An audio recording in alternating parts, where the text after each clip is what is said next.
now it's time for another conversation. We're still looking at the issues surrounding the coalition and, the Northern Power Bloc in ADC moves to take over PDP structure.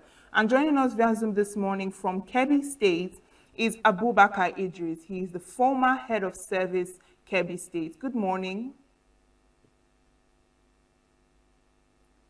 Mr. Idris, can you hear me? Yeah, I can hear you. All right, welcome to the program. Thank you for joining us this morning. Thank you for having me.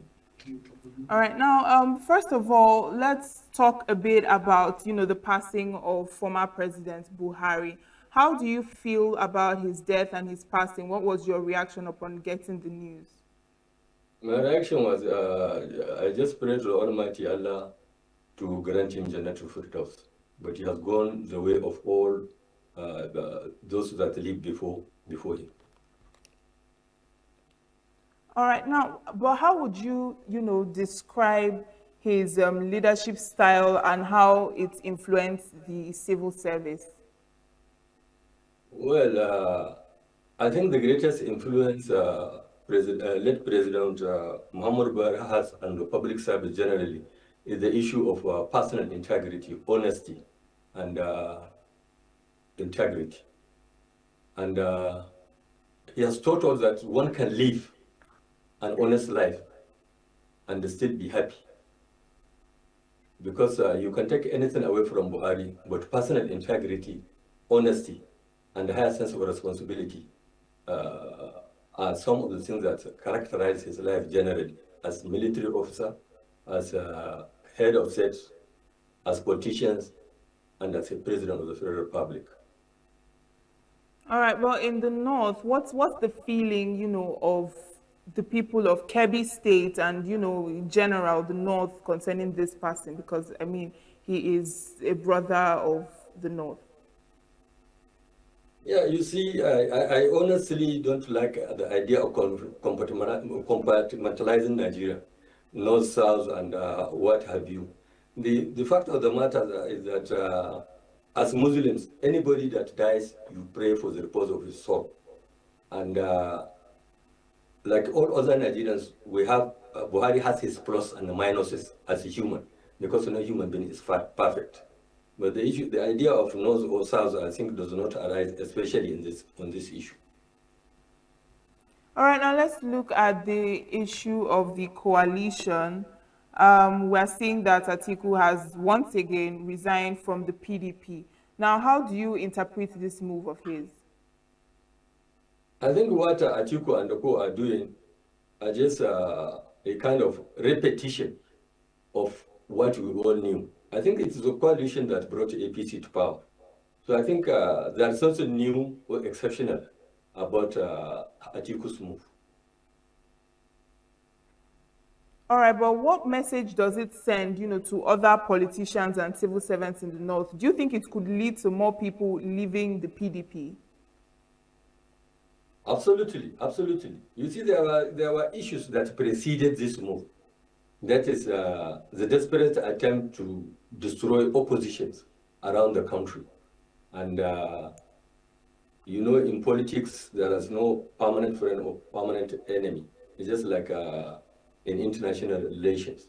The fact of the matter is that there are very strong disaffection and dissatisfaction with the present dispensation.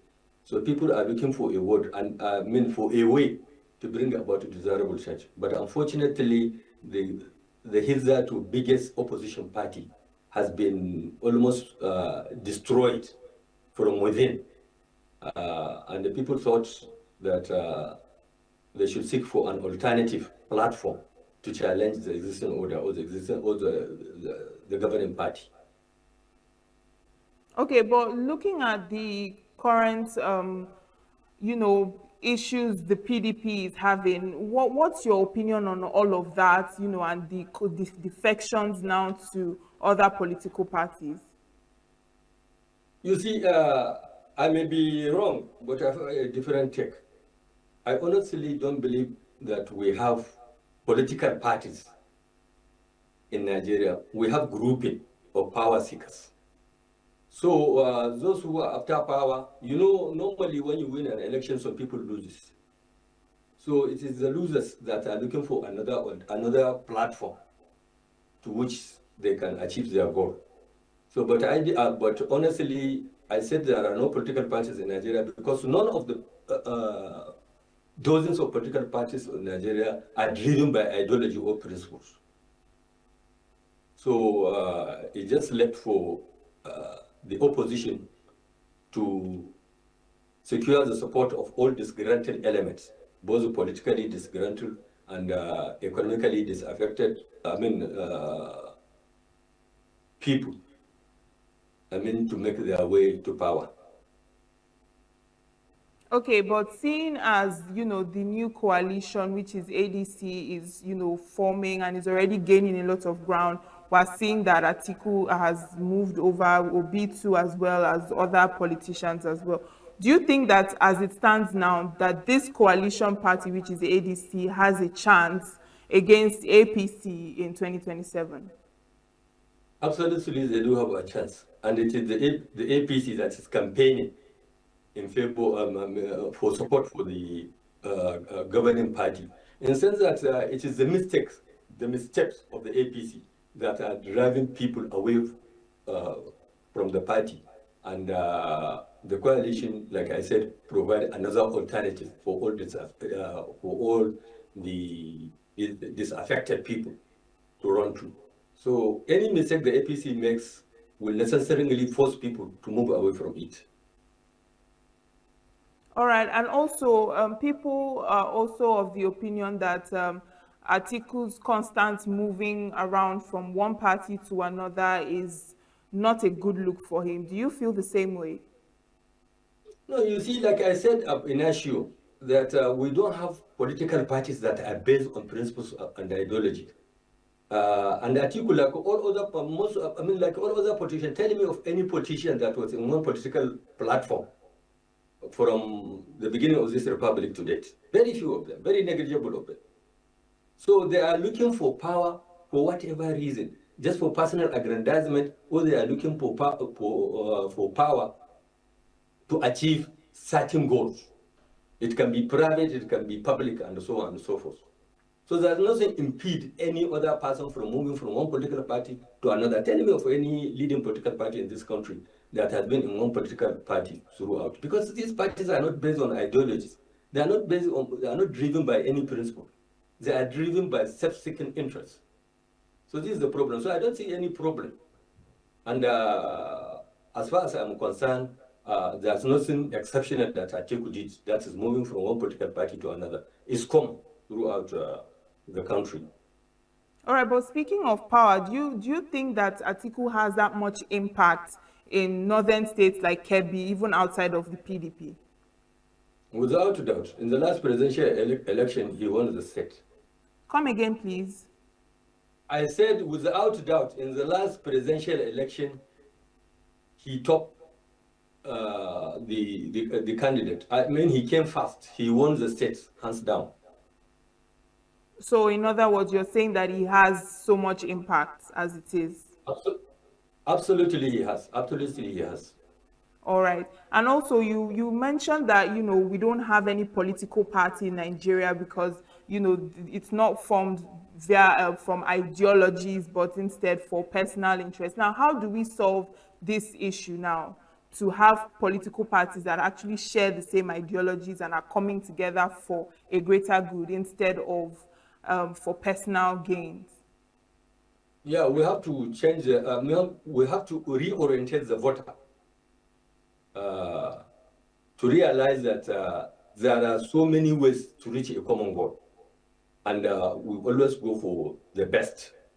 But a situation whereby you cannot differentiate a state governed by a party A and a state governed by another party B. Like, if you can recall correctly, I don't know how old you are, but people like me have been around for quite some time.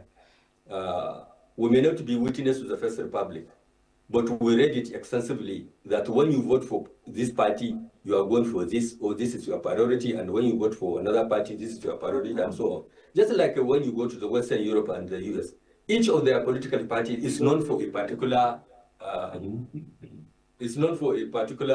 subject matter. You know, like under the First Republic, when you vote for UPN, you prioritize education. You know, when you vote for NPC, you vote for agricultural development, and so on and so forth.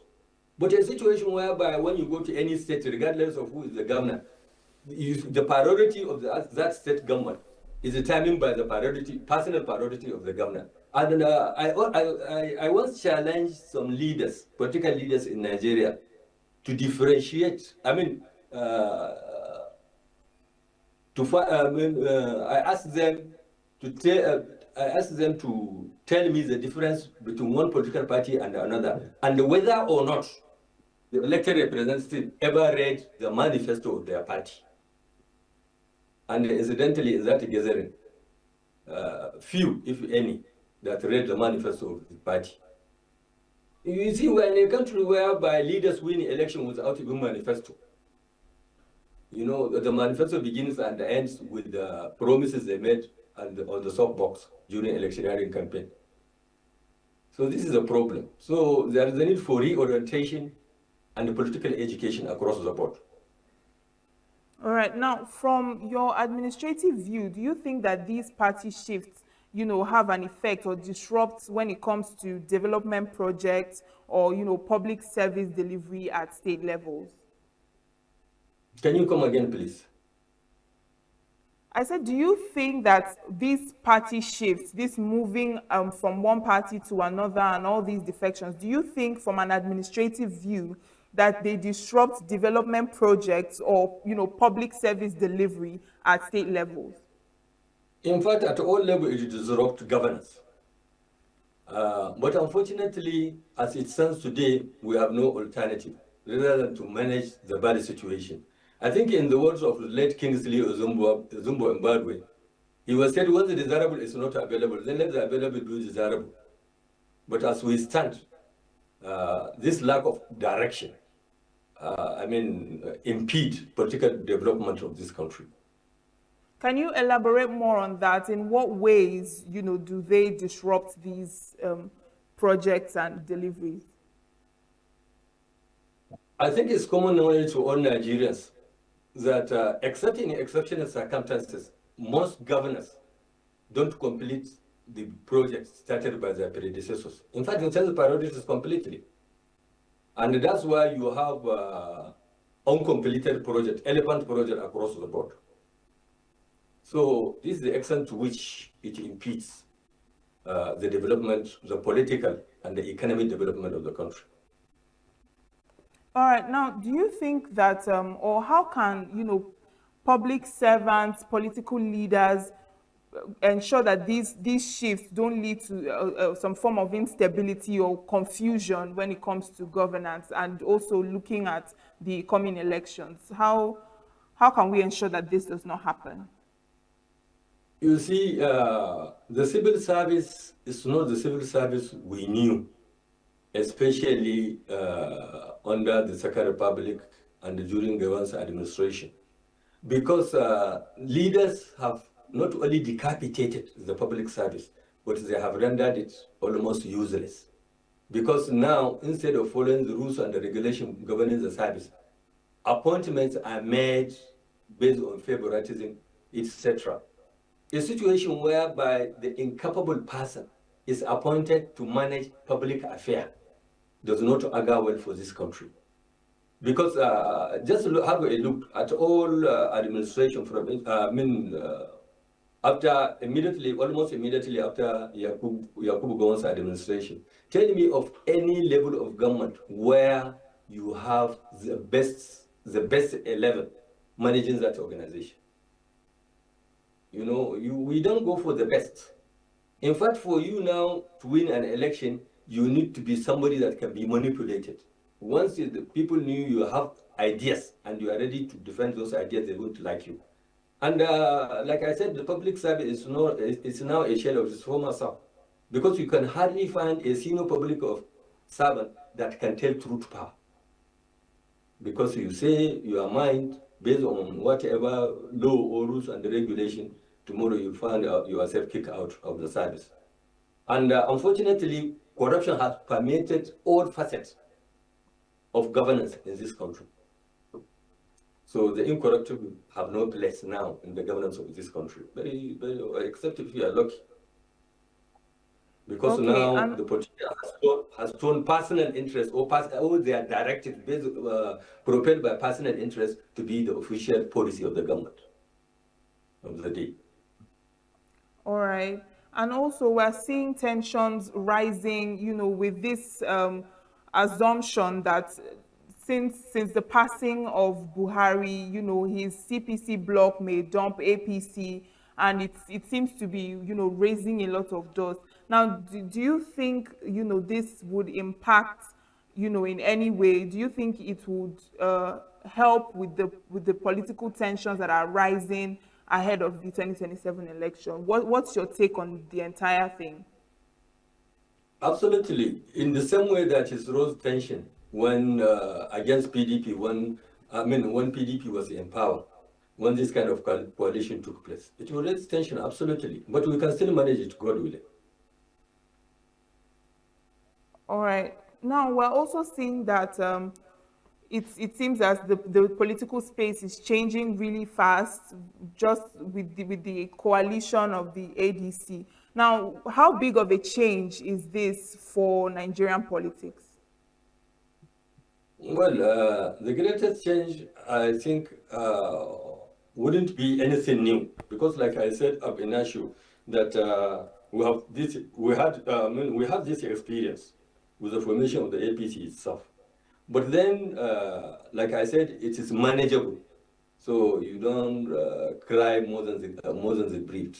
Actually, it will all be fine, God willing, because you see, this political class are one and the same people. So this is the problem. You are not bringing people or importing people from outside to manage this country. It is the same people. Who doesn't know Atiku Abubakar nationwide? Who doesn't know what do you call them? Like the governor of Rivers State, the governor of Oyo State, and so on and so forth. We all knew them. I'm not so new about that. Because this election may not necessarily bring about leadership change in this country, because these are familiar people in all corners of this country. Anybody mentioned in coalition, you know him, either in APC or in PDP, etc. Okay, and also, seeing that Obi and Atiku are now in the coalition, and obviously we know that Atiku is looking forward to running for the presidential election as well as Obi, and a lot of Obi's supporters as well are not very much enthusiastic with him. Sort of playing the second fiddle to maybe become Atiku's vice president. Do you think that the two can work together, without fighting for who gets what? Or do you think that the ADC will be able to agree on one candidate, or would it cause trouble later? No, you see, Atiku and Obi are not necessarily, strange bedfellows.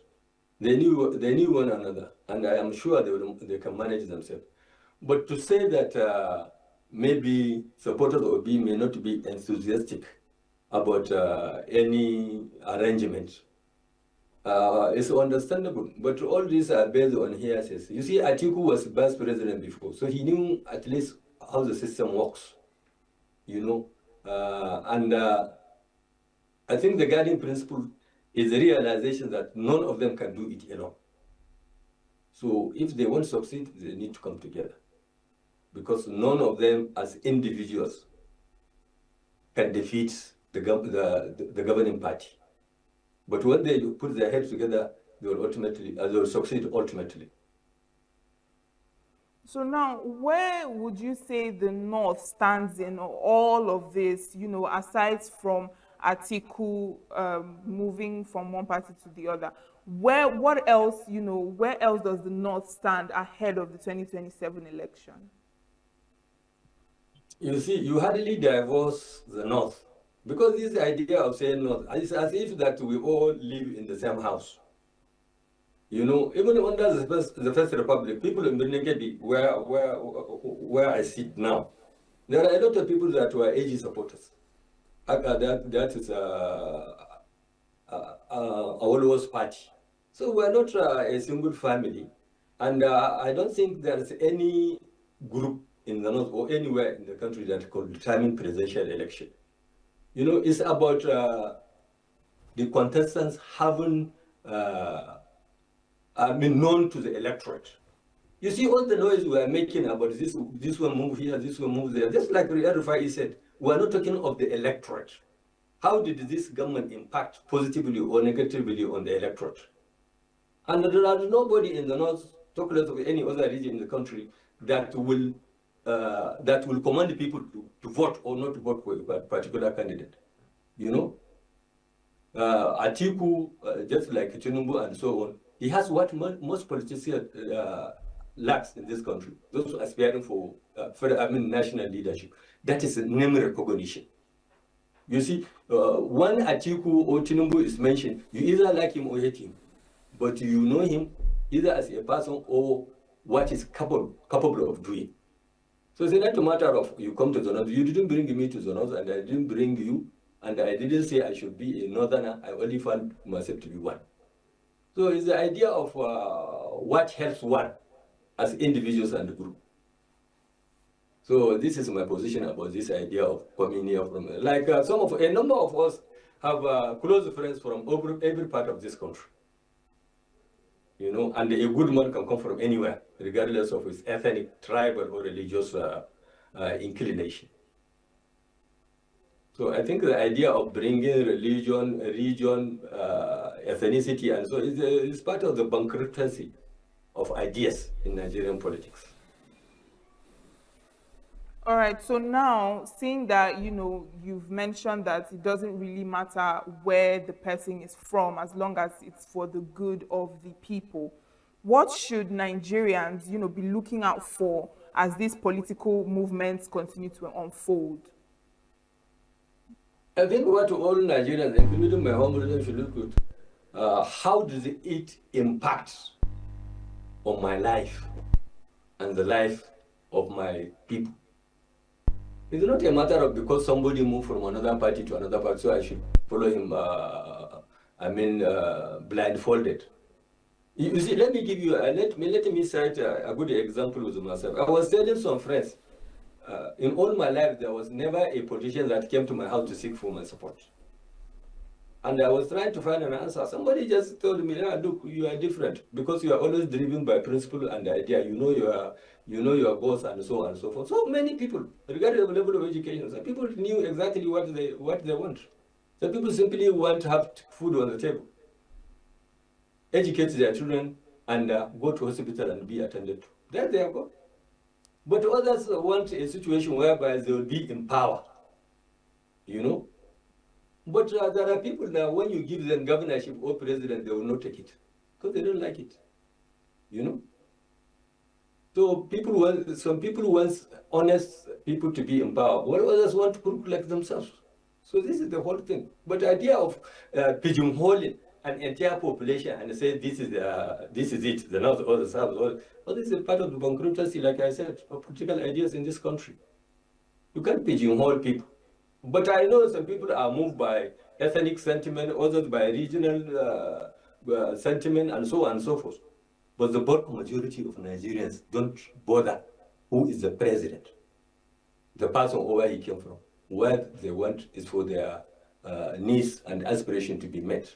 Like now, I don't know of any Nigerian that will bother whosoever is governing this country if he or she can bring enough power supply, can power the country, So these are the issues. Like during Buhari's time, I don't know of any northerner that was happy by his closure of the border. And the mass of the land border in Nigeria is in the northern part of the country. But nobody was happy. This was about that is a Hausa Fulani or what have you, is a Muslim and so on and so on. It's about policy trust of a government. And like I always say, a government in power, second term election is just like walkover for government in power because it has the wherewithal to bring about desirable change. So nobody hates you because you come from another part, but can you deliver? It's about service delivery. When you cannot deliver service, regardless of this, the insinuation that you are from this, you are from that, you are from this. Now, the policy of this government, who did it favor? Does it favor the common man? You know, removal of oil subsidy. You know, this issue of devaluation of the naira, and so on and so forth. It affected everybody. Because the fact that you are from the south doesn't mean that when you go to market, you will have a fair price or a price that you can afford simply because you are a southerner or northern. It doesn't work that way. So one will just urge the government in power to strive as much as it could to bring about policies that will improve the lot of the people. Only recently, I had Mr. President set up a committee to look into the possibility of reducing the pump price of petroleum products. This will help the government, and it has so many things to do to change the narrative. You just don't sit down and lament this northern and this southern and so on and so forth. We are all Nigerians.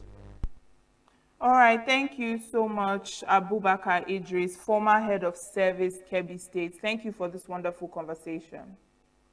I sincerely thank you for having me. Thank you.